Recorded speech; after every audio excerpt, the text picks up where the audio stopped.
welcome to the Champaign Public Library. My name is Lauren Gramley. I'm the business specialist here at the library. I work with anybody wanting to start a business or nonprofit, or maybe need support with market research, writing a business plan, applying for grants.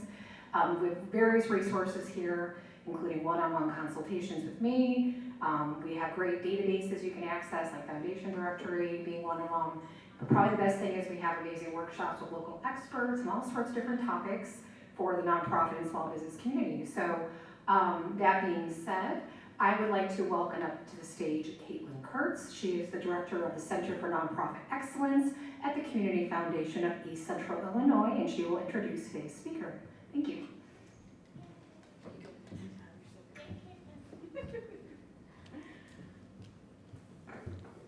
Hello everyone, thank you for joining us today. I'm really happy to be here for part of our series for Board Bootcamp. So today we're talking about HR compliance. I would like to introduce our guest speaker, Amber Rhoton, and she's the founder and CEO of Amplified HR. She's a seasoned HR executive with 2 decades of experience in human resource management and employment law. She holds a Bachelor of Science in Human Resource Management and a Master of Jurisprudence in Law and Employment Law from Tulane University of Law School. So she founded Amplified HR in 2015 after leading the HR department at a national restaurant chain for nearly 8 years. And during her tenure, she recognized a critical gap. Small business owners lacked accessible, high-quality HR support, leaving them vulnerable to costly legal issues and compliance failures. Her solution was Amplified HR, a full-service HR department designed to deliver expert support without the overhead. Amber and the Amplified HR approach blends legal insight, operational clarity, and a deep understanding of the human side of business, making her a sought-after advisor for companies navigating complex workforce challenges. Amber's work continues to redefine what HR support looks like for small businesses, not a hotline, not a library of forms, but a real team doing the heavy lifting. Please join me in welcoming Amber to the stage.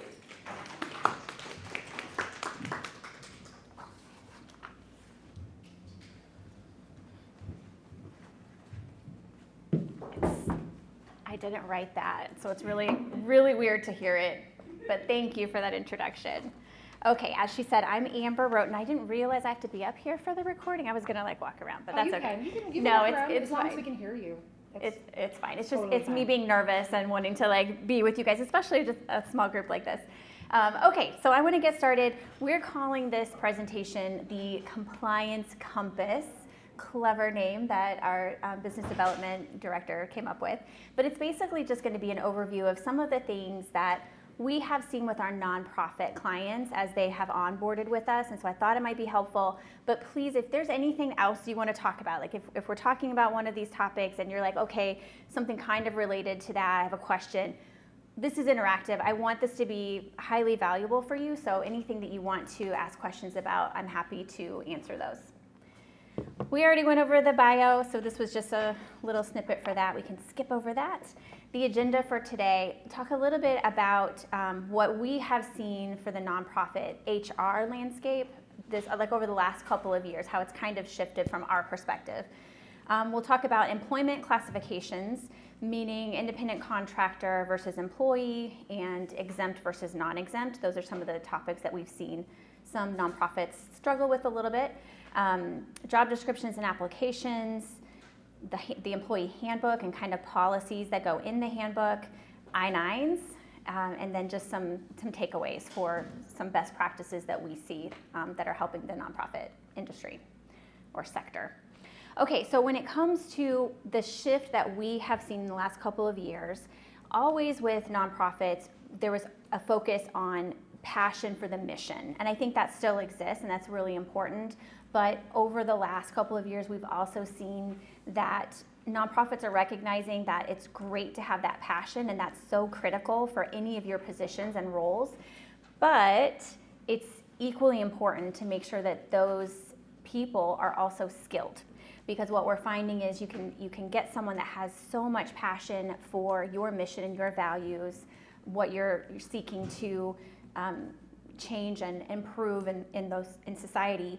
But if they don't have leadership skills and organizational skills and time management skills, they're going to fail, and it's going to cause a disruption to the entire organization. So we're seeing that there's now a shift, and we're seeing more what I would call like standard processes for like interviewing and screening candidates. We're looking more towards what the profit sector is doing, so behavioral interviews and that kind of thing. Also, I think we need to be careful with AI tools. I'm sure everyone is inundated with all kinds of information about AI, how it's being utilized in every aspect of our jobs, but also the compliance piece of it. I don't know if you guys are subscribing to some of those newsletters that are sharing what employers are discovering when they're using these AI tools, specifically with onboarding platforms and hiring platforms, and making sure that your vendors that you're partnering with are compliant with new AI laws that are coming out and expanding.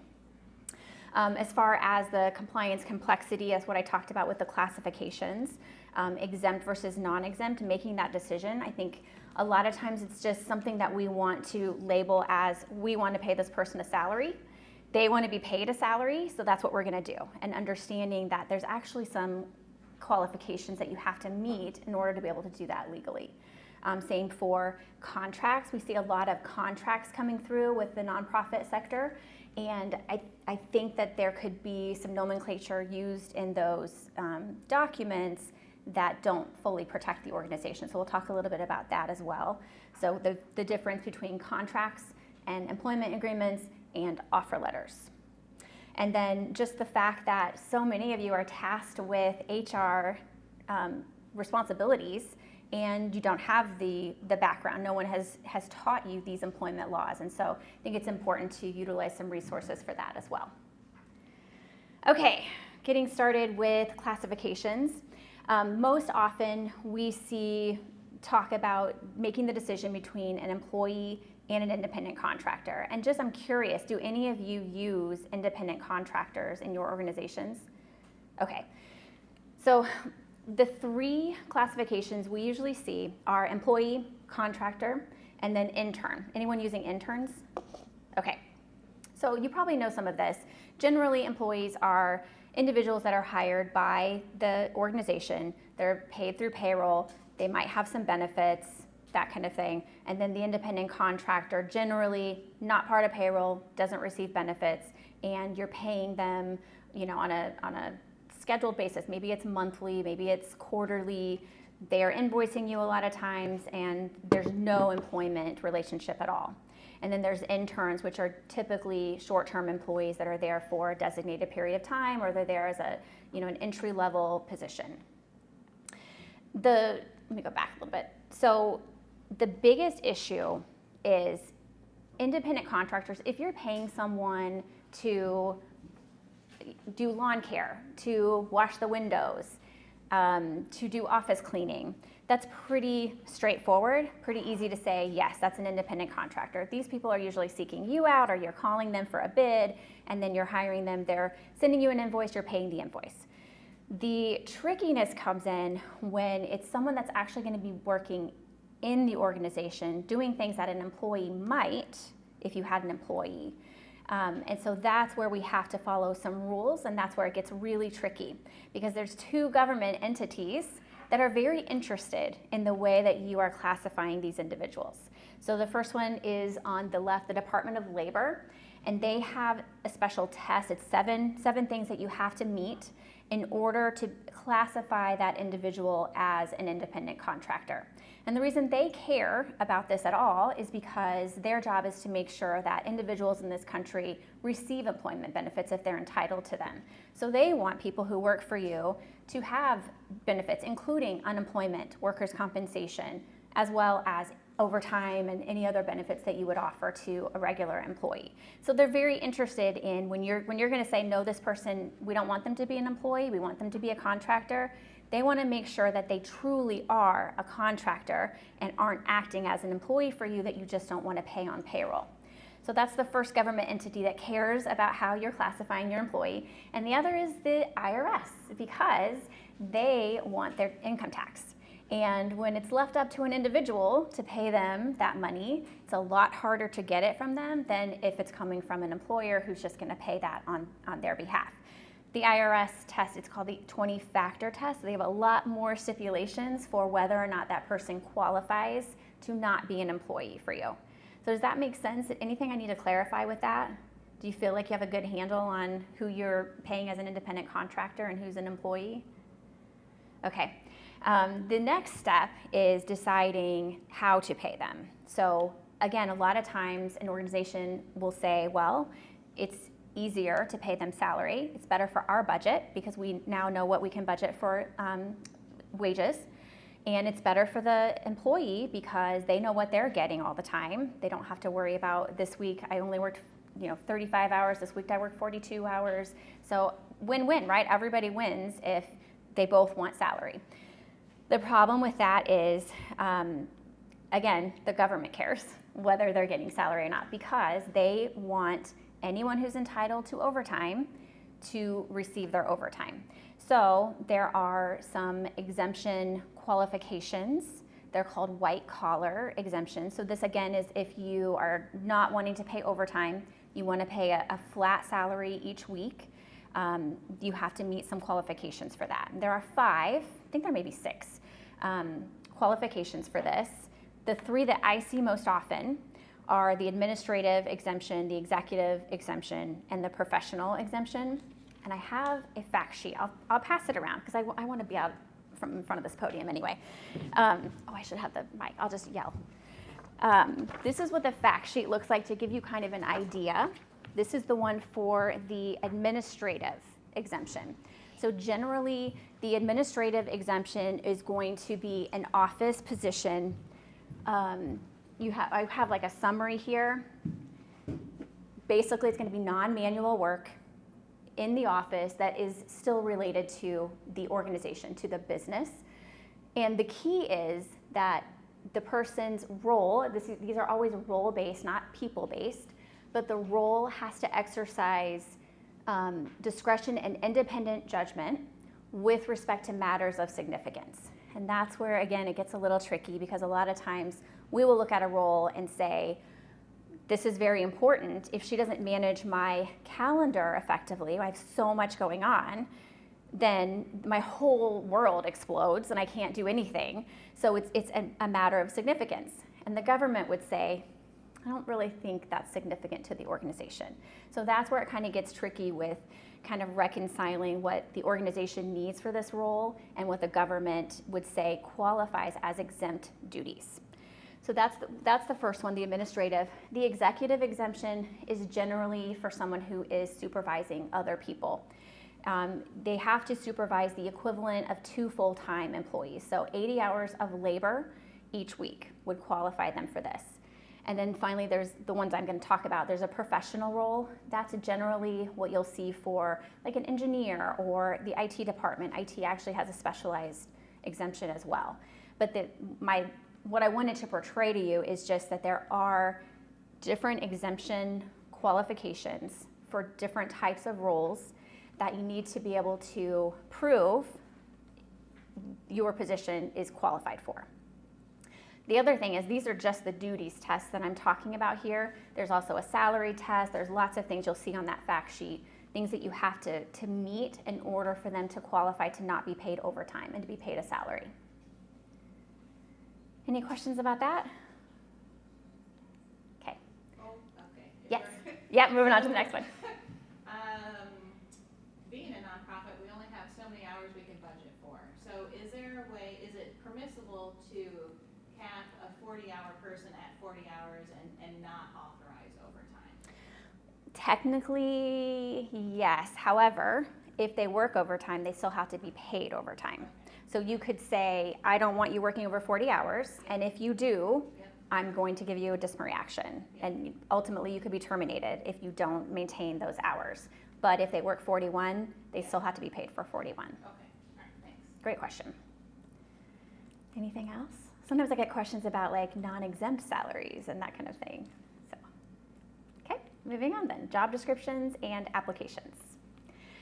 So another thing that we see as nonprofit clients on board with us is a lot of times there's no job description. So they hire an ED and they kind of just tell the ED, well, you have similar experience, I want you to do the same thing here, but there's no job description to actually set any kind of expectations or have any accountability for that role. So we recommend job descriptions for all of your roles. The importance of them is that, again, it's setting expectations for your candidate that will help them succeed in the position. And it's also giving you an opportunity to then hold them accountable to meet those expectations. The other times it comes into play that's important is if there's ever a work comp injury, sometimes they will have restrictions. The work comp carrier is going to want to see the job description to see if there's light duty available, other reasons that they would need that for work comp. And then of course for legal claims, sometimes a job description is going to come into play. So it's important to have them, make sure they're well written, and make sure that they're disseminated properly. Then we have to look at the structure of them, which I'll go over in the next slide. And then I have a disclaimer that I'll show you that we just like to put in all of our job descriptions. This is just a very generic idea of what a job description can look like. They can vary broadly depending on the complexity of your position. I've seen these 3 pages. I've also seen them half a page. It just really depends. It's still very important to have these, and you want to be consistent with the format so that they all look the same and you're hitting on all of the same fields. So pretty general. At the top is the title, reports to, salary range. Keep in mind it says optional here, but if you are doing job postings, I'm sure you know that Illinois does have a law now that says you have to post a salary range or pay range as well as any benefits that's offered for that position. Next, we like to just tell a little bit about the organization, what's important, the things that you want an incoming individual to know about the company or the organization. Summary of responsibilities, this is just going to be like a highlight reel. So what they're expected to do on a day-to-day basis would be in that summary part, and then you're going to go into the details in the specific detail of the role part. That's where you're going to put every single responsibility that you can think of that would be important that they would need to know. So these are the things, like if they're going to make coffee in the morning, maybe you don't need to put that in there unless that's a very important part of the job. But anything that's important, that what you want is for them to be able to read that and say, yes, I can do that. Yes, I know how to do that. The next will be any other details that are maybe not on a day-to-day, but maybe this is where you want to put, once a quarter you need to assist with the audit, or once a year you need to assist with performance evaluations, the things that maybe aren't on the day-to-day or the monthly list. And then you want your required qualifications. These should actually be required. So a lot of times I'll see employers put something in there that's not really required. They're like, well, yeah, I really want it, but it's okay if they don't have it. That should not go there. That should go in their preferred qualifications. The required qualifications should really be the deal breakers. These are the things that you cannot hire someone without these things. I would be careful with required education. There was a time, I don't know if you guys know this, but there was a time that employers could put a master's degree on a job posting just because they wanted to maybe pare down the candidate pool, or they just wanted a certain level of discipline. But there has been litigation about that now, so you really have to make sure that the required education matches what's actually needed for that position. This happened a lot after COVID because everybody, I'm sure you guys know people that they were out of work, so they went and got an advanced degree. So now we have all these masters that are applying for these positions with people that used to have just bachelor's degrees. So again, you have to be careful of the requirements that you're putting on these. And then of course the preferred qualifications are the nice to haves. So if you want someone that maybe has experience with your potential or your specific accounting program, that would maybe be a preferred qualification unless it's absolutely critical that they have that, and then it would be required. Any questions about the structure? I guess I have just a question about sort of like the level of detail that you would want to put into the responsibilities. Like if you're working with clients, can you put sort of like working with clients on sort of the general, like to find employment? I mean, and that might involve a lot of different things. Mm-hmm. Like how sort of granular would you recommend? I I think it depends on what your experience has been. So if you have in the job posting and in the job description, just generally working with clients, and then you have people come in that don't have three of the skill sets that you need to work with clients that you thought were kind of inherent, that everybody knows. If you're seeing that problem, I would be very detailed. If it's something that someone off the street would not know what you meant, I would be very detailed. So when you say working with clients, I might not know, depending on what my background is, I might not know exactly what goes into that. So does that help? Okay, good. Anything else? Okay. Then I have this disclaimer. I just like to put it in there. The thing about job descriptions is they need to still be fluid, because when it comes to the ADA and some other laws, so the Americans with Disabilities Act and some other laws, you would be required to provide, or at least consider, a reasonable accommodation for your job description. So for example, if you have a job that says must be able to stand on your feet for 8 hours a day, but someone, while they're employed with you or even before employment, has a disability that would require them to take breaks. Well, that technically maybe wouldn't fit your job description, but if it would be reasonable to allow them to take those breaks, you need to consider that as an accommodation if they have a disability under the ADA. So I just like to have this disclaimer so that it's very clear that you are meaning to comply with that law. Questions about that? Okay, on to the application. 3 things I want to cover on this one: just the importance of having an application and having a well-written application.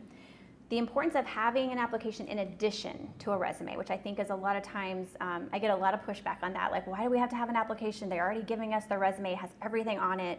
So I'll talk about that a little bit. And then be in the box, which is an important detail for Illinois and other states. The importance of the application. So a couple of things. First, when you're accepting a resume, it's really not a legally binding document. And people embellish their resumes all the time, and there's really no accountability. So even if it's something like they actually quit working in June, they were fired or they were let go, whatever, they quit working in June, but on their resume they said October, because it's October, and they're applying now and they don't want you to know there was a gap. That is an embellishment that if it was on an application, because of the language we have on our applications, that's falsifying the application, and that would give you grounds to terminate at that point. If it's just on the resume, then it's like, then it's not really a binding agreement. The other thing is that when you have an application that someone is completing for you, I just think, maybe this is old school, but I just think it tells you a lot about that person's character as well. So for example, a person gives you a resume and then just sloppily completes like their name and just refers to resume throughout the whole thing. Resume. That's fine, I get it. Like it's a pain to have to complete an application when everything is already on your resume. But I don't know about you guys, maybe I just have really high standards. If I'm gonna hire someone, I really want someone that's gonna be willing to take that time to complete this because they really wanna work here. Whereas if they're just, sloppily saying refer to resume, they're not even paying attention to the questions probably, and I just wonder is that character going to come into your organization as well, and they're not really going to pay attention to other things that you're wanting them to do. So again, maybe it's old school, but I like to see someone who is dedicated enough to the process that they're willing to write things out. I don't mean that they have to, if they want to refer to resume on certain things, I think that's fine, but just seeing that they are willing to complete some of these questions is important. So I think it's a good thing to have the application in addition to the resume. What else do I want to say about that? The other thing about it is we have a legal disclosure on our applications. There's one thing, if you're going to take a picture of this, I will say I removed recently, because I was preparing for this presentation, I don't really like that last sentence, because I think that when we have a binding contract, it can negate the at-will status. So I would remove that if you're going to take a picture. But there are a few things on this disclaimer that I really like. I just highlighted some of them. First is what I said before with the falsification part. So when you have an application, you're able to have them certify that what they have put on that application is true. They're being truthful. They're not embellishing, they're not falsifying anything. So this is something that is binding for them. If they're going to sign off on the application that what they've said is true, and then you find out that they were actually fired for theft, that's grounds for termination because they falsified the application. Next is, again, at-will employment. With our clients, at-will employment is everywhere. Like, we talk about it all the time. It's just so important for employers to have that, I believe, is the at-will employment part. And what that means is the employer can fire them for any reason or no reason at all, as long as it's legal. You can't discriminate or anything like that. But also the employee can leave without notice and that kind of thing. So it's just important that you're not locking into any guarantee of employment. So it's not a deal breaker, but it's nice to have that anywhere you can put it. Next is it's saying that no one can alter the terms and condition of employment except for the specified people that you want from your organization to be able to do that. And then this is one of my favorite parts. It's, again, not a silver bullet, but it puts a limit on how long they will have before they file a certain type of charge. So the nice thing about this is when you have an employee who leaves and they've been gone for a year and then they file a charge, you're like, it's out of left field. You have no idea it's hard to even remember why they left. When you have a 100-day limit on how long they have to file that charge, things are a little more fresh. It kind of gets the process rolling. If you're going to have an issue, you get it right out in the open, you're able to take care of it. Now, the reason I said it's not a silver bullet is because employees can't waive a statutory, what's the I'm drawing a blank, but a statutory limit on how long they have to file a charge. So you can't say you only have 180 days to file a work comp claim or something like that. But there are certain things like tort laws, some wrongful termination could fall under that. And again, it's just a little bit of a protection for the organization. So just one of those things in that legal disclosure that's on the application that would not be there if you didn't collect an application and only took a resume. Any questions about any of that? Okay. Well, not really about it, but will you email us your slides? Yep. We'll do that. Thank you. I will. We record it too. Oh, good. Okay, so for the recording, I'm going to remove that last line. I don't like that last line. So is this where that kind of information should go, or will this go in like an employee handbook? This would be on the application. Okay. Because it's your first opportunity. They're not even hired yet. It's your first opportunity to say these things before they are hired. I got a lot of this from a long time ago. It was a seminar similar to this with a lawyer, and he's like, this is what I put in all my contracts, and I'm like, that's brilliant. So that's why I talk about it now.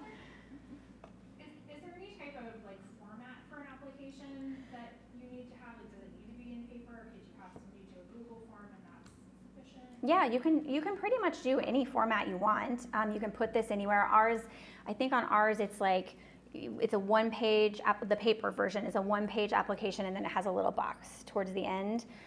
We also have digital forms, onboarding. I don't know about onboarding. You might have to have a separate, because if you're using a platform, they have like a general format. So you might have to have a separate little like half page that you have them sign off on. But as far as like format, you can really, as long as you're not asking questions that could potentially lead to legal exposure, I mean, you can put pretty much anything on your application that you need.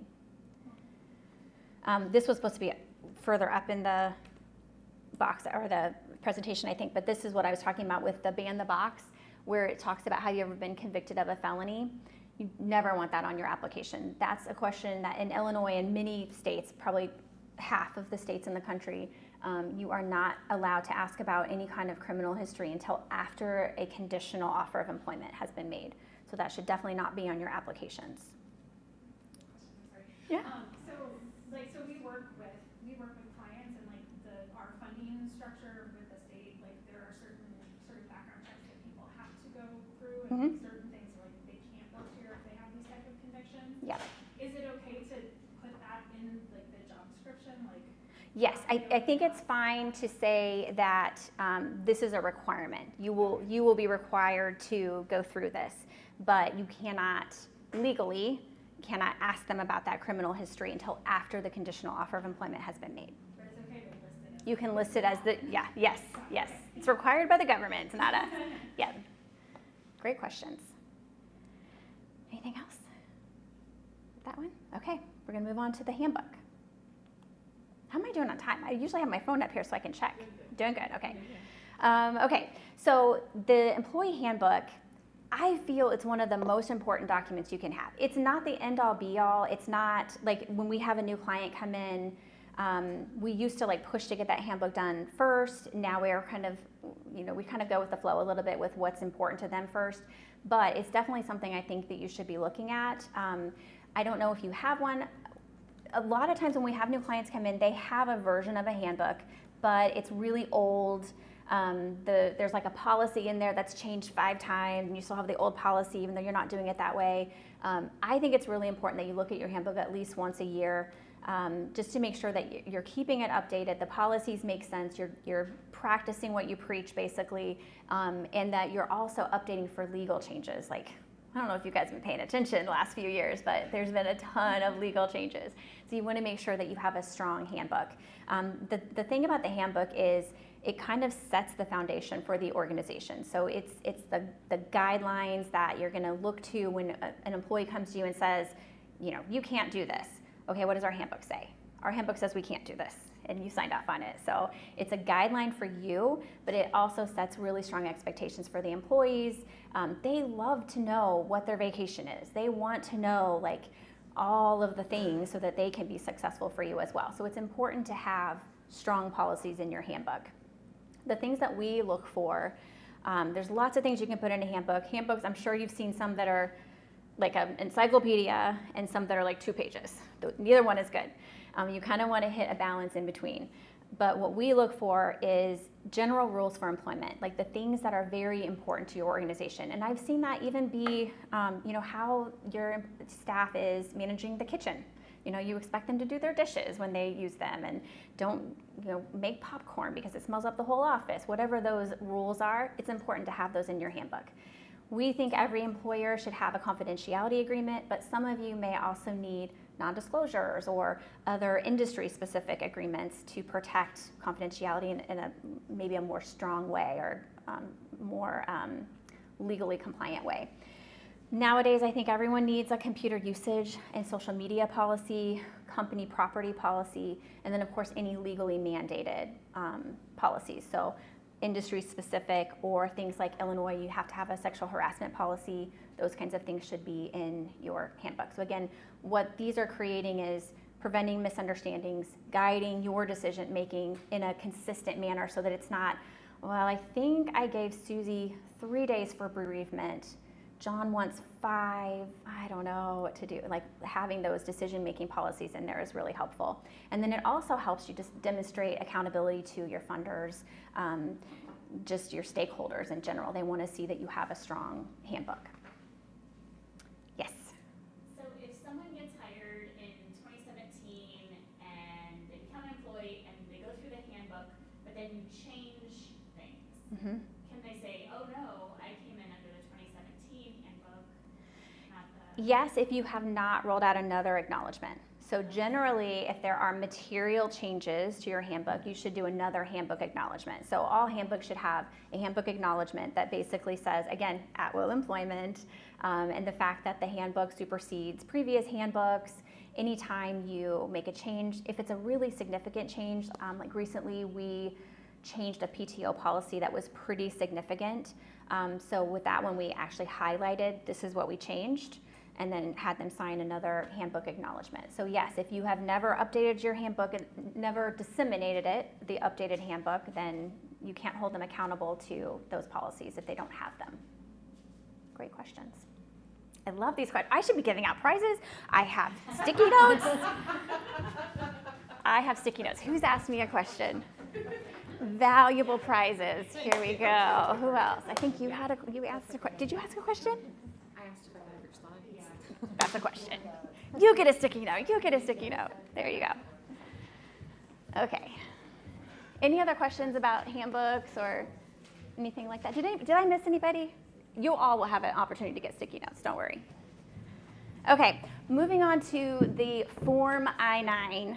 Does anybody ever have problems with the I-9 or people that you have in your organization filling out the I-9 incorrectly? Anyone know what I'm talking about? I have people submit in licenses that have expired. There you go. That's what I'm talking about. It's interesting to me because I feel like the Form I-9 is pretty straightforward. Like if you just go through the boxes, it's pretty straightforward, but it's the form that I've never ever done an audit for a client that didn't have multiple issues. So you're not alone if you have some errors on the I-9, but it's a big deal. I don't know, it's changed, I think, but at one time it was, at one point it was $1,000 for every error for every employee. So it can be a significant amount of money. So it's important to know this stuff and to audit them, do it like a voluntary audit, self-audit. But this is what it looks like. There's more pages. There's like a prepare translator page and maybe some instruction pages, but these are the 2 pages that are most important. This is the revised form, the most recent form. The first part is what the employee completes, and really the only responsibility the employer has here is just to make sure that the fields are completed legibly, it's dated, that kind of thing. You also do need to look, I don't know if I have a little thingy. You need to look at the citizenship and immigration status, only because certain statuses are going to require specific documents. And I don't know them off the top of my head. This is an area that I've done this for a really long time, but I would never consider myself an immigration expert. I just think it's very complicated. So every time I have someone that says, can I accept this document? I go to the Department of Homeland Security and see if that document is acceptable. But there are certain documents that you have to have special authorization to go with their document. So that's the only reason why you would need to look at that. But that part is just for the employee. You want to make sure that it's all completed and you know what status they have. And then this part is for the employer, and this is what gets messed up a lot. The most important part about this section is that the person that you're having do these with the new hire is actually seeing the original documents from them. So it can't be, here's my phone, here's a picture of my social security card. It can't be a copy of their social security card. It has to be the actual social security card, and it has to, at least on its surface, look valid. So you're not required to be an expert and to like have a certain marking machine or something to say, I think this is not accurate. But if you have someone that presents you with a pink social security card, that is a red flag that may not be valid. So you do have that obligation that on its surface it looks valid, and again, you have to have the actual document. And then you have to put it in the right spot. So List A documents go in List A, List B documents go in List B, List C documents go in List C, and then this bottom part also needs to be completed, needs to be done within 3 business days from the person's start date. This is the URL for where you will go to look at all of the different forms. They do a really good job of showing you actual examples of forms so you can determine, yes, this is what they have, and yes, this is a List B document or a List A document. But this page is really what you'll refer to the most. So some of the things that I see employers do that could get them into trouble is they will say on your first day of work, bring in your driver's license and social security card. And that's all they tell them. You aren't actually able to tell someone exactly what to bring for these. You always have to allow them to bring anything on this list. It does need to be something from List A or something from List B and List C. So if they bring in a passport, all you need is List A. If they bring in a driver's license, you're still going to need List C. And the reason for that is because List A establishes both identity and authorization to work in this country.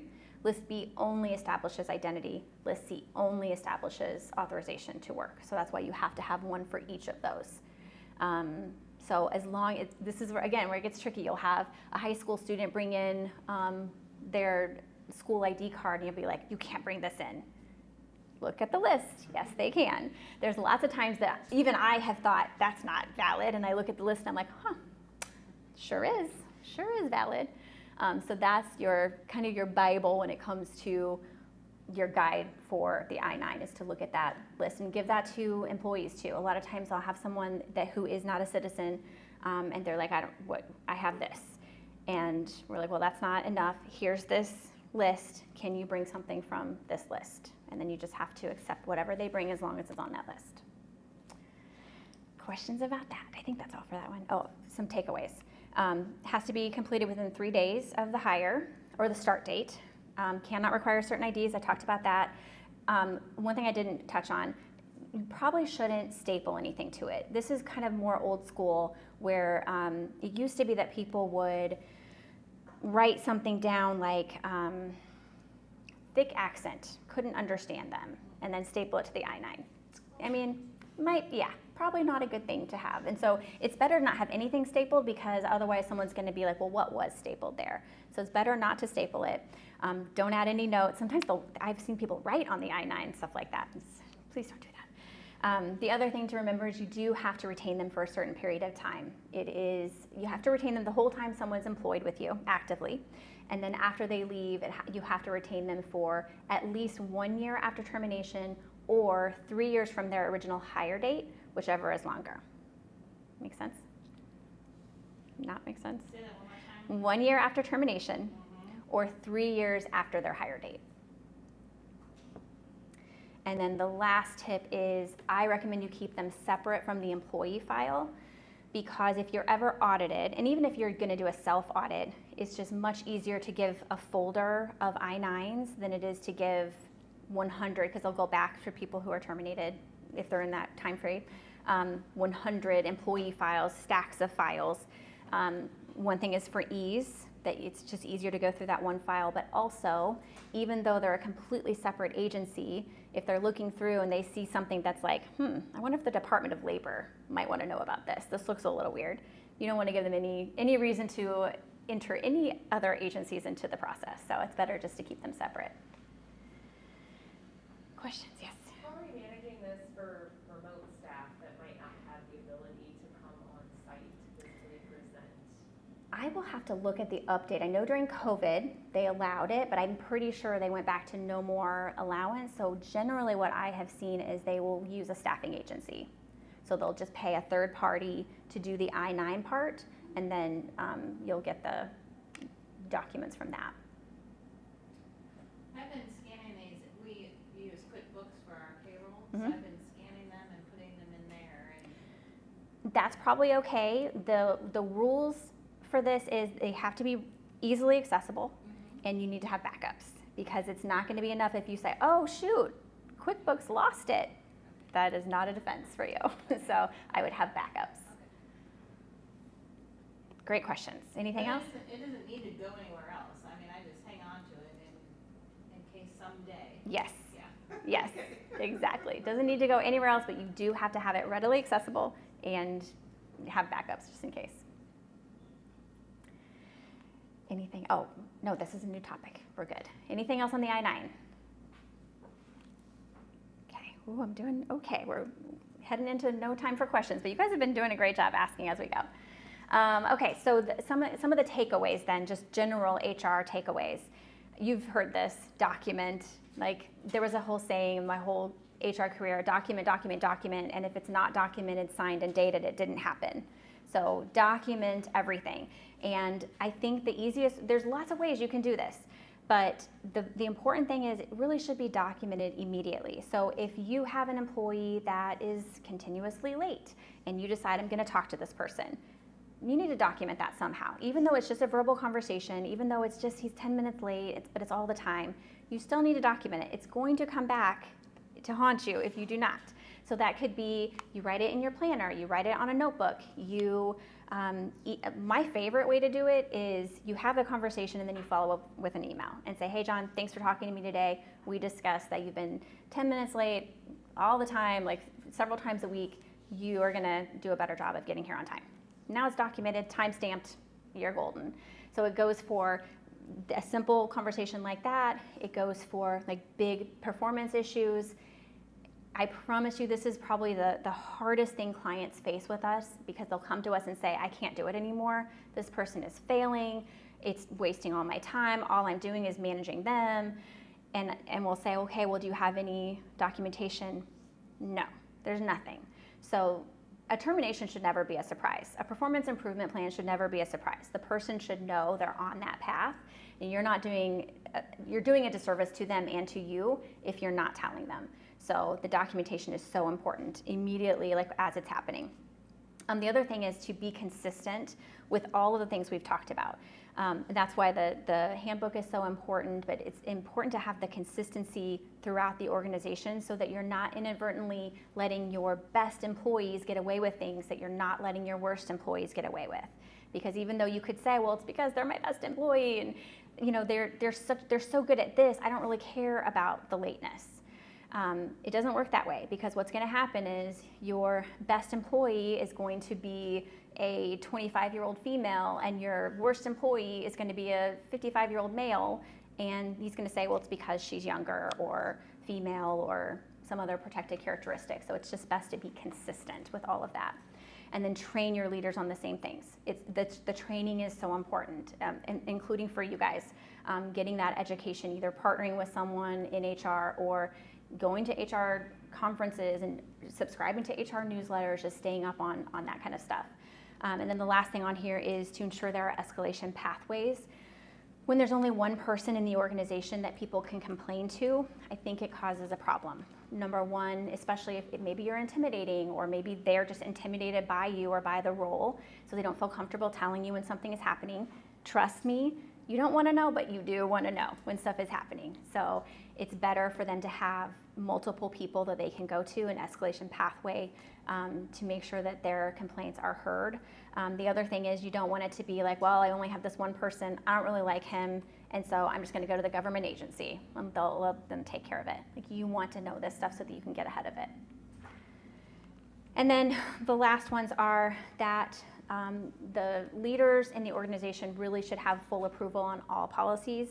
What I have found is sometimes the frontline supervisors are creating policies for their department that you are not aware of and that are not compliant, and they're going to cause problems for you. So I would make sure you have a process to have awareness of all those policies and ultimate approval. Maybe you need to make some tweaks to it. There's obviously a balance, but it's important that you know about them.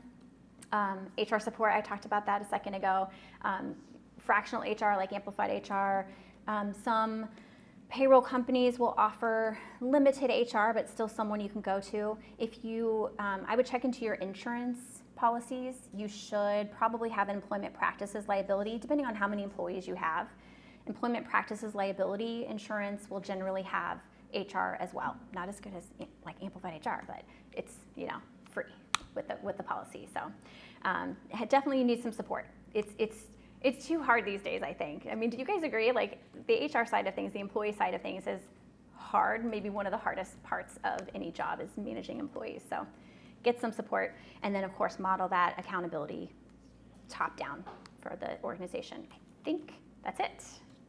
So I have 10 minutes, a little less than 10 minutes for questions. Anything else that I didn't cover that you guys are just dying to know about HR? No? You've had great questions. Okay. I still, and I have support, but I still get confused on exempt and non-exempt and salary, because I was one of those people. I was like, no, I want to just do salary. Mm-hmm. And I think we ended up doing it with the understanding that they still get paid overtime outside of that. Yeah, so you're talking about the non-exempt salary. Yes. And it is a very tricky classification. But yes, you could do, remember the problem with exempt and non-exempt. Exempt is exempt from overtime. They do not get overtime no matter how many hours they worked, but they get the same salary every week. There's lots of issues with that.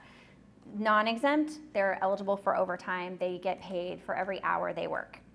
Salaried non-exempt would be still eligible for overtime, but they get a salary. The issue with it is kind of like what your question was initially. If they work over that salaried amount, they're still entitled to overtime. So they still have to track their time, and you still have to be able to pay them that overtime. We would want like some good documentation so that they understand they need to tell you when they work the overtime, how many hours their salary is based on, that kind of thing. But you can do it, it's just tricky. What was that threshold? Because I think that was my issue. Like, they have to make $34,800 or $43,000. Yeah, right now. They were going to raise it. Yes. The government didn't. And Yes. so, That's exactly right. how did that play into this? That's exactly right. For the salary, remember I told you there's a salary test when we were talking about the white collar exemptions. And I said there was a salary test in addition to the duties test. The salary test right now is $684 a week. it was higher than that, I don't remember the number now, and it was gonna go up to like 50-some thousand a year, and that's where a lot of employers were struggling because that role is not valued at that salary range, and so that's when they were having to reclassify as hourly. But yes, that's the salary test is $684 a week right now. But I have a feeling it's gonna go up again. Like, this is just a very volatile area of the law. Is it to go up every year? No, they got rid of that just recently, but yes, it was supposed to. In some state, and like Illinois, we have minimum wage that's increasing, California, of course, but this was the federal salary rate. And again, it's Illinois law raises that every year, I think. The minimum wage, not the threshold for the salary. Exactly. I need to research it? So I think that might be correct. Okay, I'll research that. Okay. Okay, so I have a follow-up for the slides, apparently. I appreciate it, call me out. I'll look into it. Anything else? Okay. Thank you. Oh, then I was going to tell you, I don't know if you guys took the handouts. There was something on the classification status and some interviewing stuff, and I have more sticky notes if anybody wants sticky notes, sticky pads. Thank you for joining us today. Yes, please help yourself. There's all those great resources that Amber handed out on the back table. Grab some tea or coffee to go, cookies, please. It's a big pack for just a small So you office of think 3. Illinois has And a then we have salary another law? board bootcamp session coming up in November. If you haven't seen that, check out our website or our social media. And that will be with Sarah Colome from Collective Futures, and she's going to talk to us about turning strategic plan into actionable goals and moving that forward as an organization. So another great session coming up, and I will follow up via email with the resources that she shares, as well as the slides and her contact information if you'd like to get in touch with Amber. All right, thank you everyone. Have a great night. For a few years, it goes up a little bit every year. I think. That's my understanding, so. Okay, I'll look into it.